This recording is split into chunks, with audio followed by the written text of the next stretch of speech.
Across the country, technicians are helping themselves and harvesting from the dead a part of the eye called the cornea, without so much as a word to the grieving family. It could have already happened to someone you love, but you may never know it. In many states, it's perfectly legal to go ahead without consent, and thousands of corneas are removed and sold for transplant each year. Now, a new cornea can give someone the gift of sight. But no matter how good the cause, you would think that before something was removed from the body of, say, your mother, your spouse, or your child, that you'd have to give permission.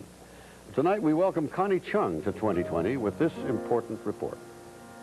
Eyes are so personal, and they tell you so much about that person. You don't really remember their nose or their lips or their ears like you do their eyes. They say your eyes are the window to your soul. But imagine being haunted by the eyes of your loved ones who have passed away. Every moving image, every photograph, a painful reminder that the eyes you longed for, the eyes you loved, were violated. Heather was an angel. She was my gift from God. My recurring nightmare is that I see her laying there in her coffin and she opens her eyes, but there are no eyes there, they're just two black holes.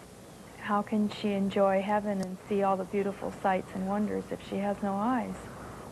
Behind these families' backs, behind the closed doors of the Los Angeles County Coroner's Office, part of their children's eyes were taken, and they claim sold, without their knowledge or consent.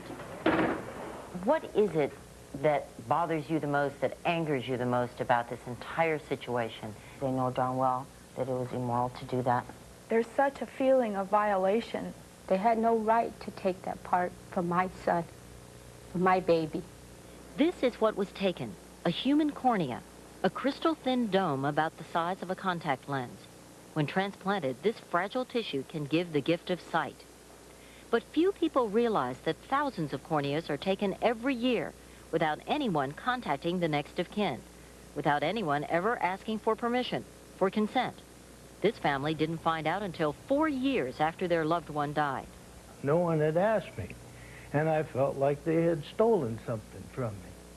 Ken Brondell is a former Los Angeles police detective whose daughter, Christy Hamilton, was killed in the line of duty. Christy L.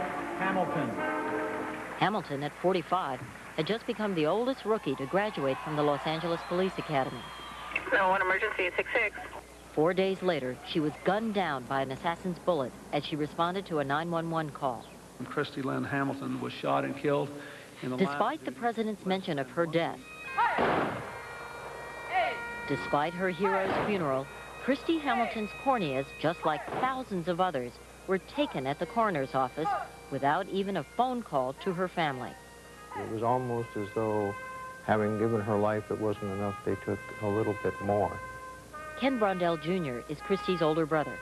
The first question that came to my mind is, did they take the gold from her teeth? What other things did they take from her? It sounds unbelievable, but the fact is, it's perfectly legal. That's right, legal.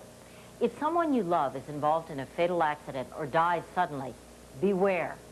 During an autopsy, their corneas may be taken and you won't even know. A nationwide 2020 survey found that laws in California and 13 other states allow the removal of corneas during an autopsy without notifying the next of kin. An additional 22 states allow corneas to be taken without consent if some reasonable effort is made to contact the families. But the bottom line in all the laws is that corneas can be taken if there is, quote, no known objection. The trouble is, how can you object if you aren't even asked? It all came down to one thing. How come they didn't ask? In California, it was Los Angeles Times reporter Ralph Framolino who first uncovered the extent to which the county coroner was using the 14-year-old statute. Who would ever want to look under the eyelids of Aunt Mary to see if she has her corneas? That's just not done. So this was a practice that was where the evidence was literally buried. Framolino told the families what the coroner didn't. For thousands, his expose was the first they had heard that their loved ones' corneas were removed. Basically, all of you were reachable. You were either at the scene, or you were talking to the coroner anyway, or you were somewhere where they could call you. And no one did. Do any of you feel that the coroner had a right to do what was done? No. No. The law says that this was legal. It's immoral and it's unethical, and I don't care if it is legal.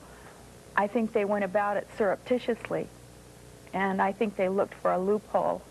Candy Wendell's only daughter, Heather, drowned during an epileptic seizure. More than a year later, she learned Heather's corneas were taken.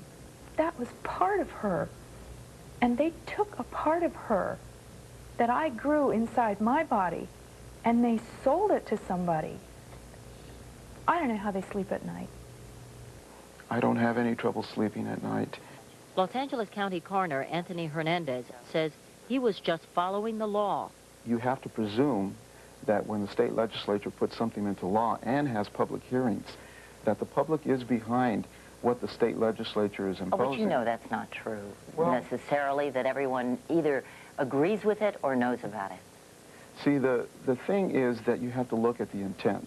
Why was this law put into place? No, but how would a grieving family know that the coroner had intended to take the corneas from their loved one? Well, in most cases, they would not know. However... So how could they object? But through the legislative process of what took place with this legislation... Is a grieving family going to know about some legislative process that occurred years ago? Well, they may or they may not know. We're not sure. I think that the important thing that we're oftentimes missing here is what this is all about. Why is this law in place? The law is in place to help people. It's a humanitarian effort. Coroner Hernandez says that's the only reason he authorized the removal of more than 1,000 corneas a year without consent. They were taken under an exclusive contract with a local eye bank, which provides them for transplant. Is it possible or likely that the bodies behind us have had their corneal tissue removed? It's a possibility, but you would have to look at each individual case. Ultimately, the coroner says he believes the needs of the living outweigh the rights of the dead. I feel strongly that every coroner's office in this country has an obligation to provide tissue to those people who need it. Meredith Pauley is one of those people.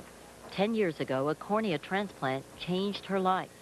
Just to be able to see, I mean, before my vision was when you get out of the shower and the mirror is all fogged over. That's what my vision was like. And now I can see. I can actually see to cross the street. I can see to read a book. I can watch a movie. It's just unbelievable. When she read about the controversy in the Los Angeles Times, her miracle suddenly turned bittersweet. I thought, oh my God, I have hot corneas. And I would say if you were among the few who weren't notified, I am horribly, horribly sorry, but I have got to thank you because your child or wife or brother or sister has given me the gift to be able to see, and for that, you should feel elated. So thank you. That's little comfort to parents such as Richard and Sandy Baltiera, whose son Richard took his own life. I know that the gift of sight was given to those who were in dire need of corneas. But, God, someone made a profit out of this. Not according to the coroner. He estimates that the eye bank paid his office more than $1 million for corneas over the past 7 years. But he says that money is simply to cover costs. It's blood money. And they call it humanitarian. How is this humanitarian? That's not blood money. That's only cost recovery to the taxpayer. You're saying there was no profit motive?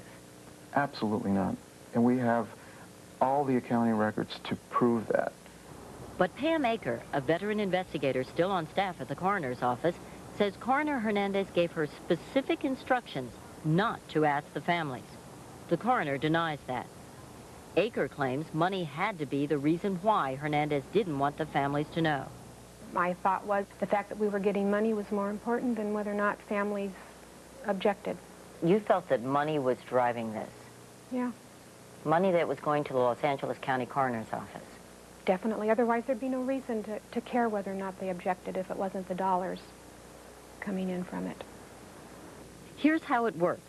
The nonprofit Doheny Eye and Tissue Bank pays the coroner about $215 for each pair of corneas, then turns around and charges transplant institutions up to $1,700 for a single cornea. That's more than a 1,400% markup. That's also $400 higher than the national average. Dr. Ron Smith is the medical director of the Doheny Eye Bank. If the gift of sight is indeed a gift, why pay the coroner's office for these corneas? The reality is it's illegal to sell organs and corneas or organs or hearts. But you do buy them from the coroner's office and then mark them up for 1,400%. That's the one thing that I thought was extremely unfair, is that we're selling or somehow profiteering. It's simply untrue, and it's simply unfair. Dr. Smith claims the eye bank loses money on each cornea, in part because it gives some of them away. I am hopeful that at some point in the future, the families that have been affected by this will come to understand later on how important that bit of cornea, that watch crystal thin cornea, has been to someone's life.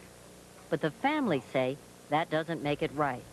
Gracie Farias, Yolanda Aguirre, Candy Wendell, and the Baltieras are all in the process of suing the County of Los Angeles and the eye bank, both of whom deny any wrongdoing. The families claim the corneas were improperly taken without asking and for financial gain. Why didn't you just say, ask me? Why didn't you give me that opportunity to say yes or no? Similar lawsuits have been filed in Michigan, Texas, and most recently, Louisiana. In Ohio, almost 400 families have been battling in court for nearly 10 years, claiming their constitutional rights were violated when the corneas of their loved ones were removed. But even as the coroner's laws are increasingly under attack, corneas are still being taken in many states without consent. In Los Angeles, however, the coroner blinked. What we're doing now is we're changing it. 2 days after the Los Angeles Times article, an embattled Coroner Hernandez did an about-face. We're changing it so that we do aggressively pursue families and do inform them. He announced his office would try to contact families before the corneas are removed. As a result, the Doheny Eye Bank said its supply of corneas dropped a dramatic 60%. And I'm concerned that 10 years from now, we will have lines, people going blind unnecessarily for lack of a cornea, as we did 20 years ago. And I think those lines will form, unless we find a better way. Back then, before the coroner's laws, there was a severe shortage of corneas for transplants. But that's not the case today. Several eye banks 2020 surveyed across the country say the coroner's laws are no longer needed. They say not only is there no shortage, now there's a surplus. 20% are shipped overseas. I'm calling you to offer you the opportunity of eye donation for your mother.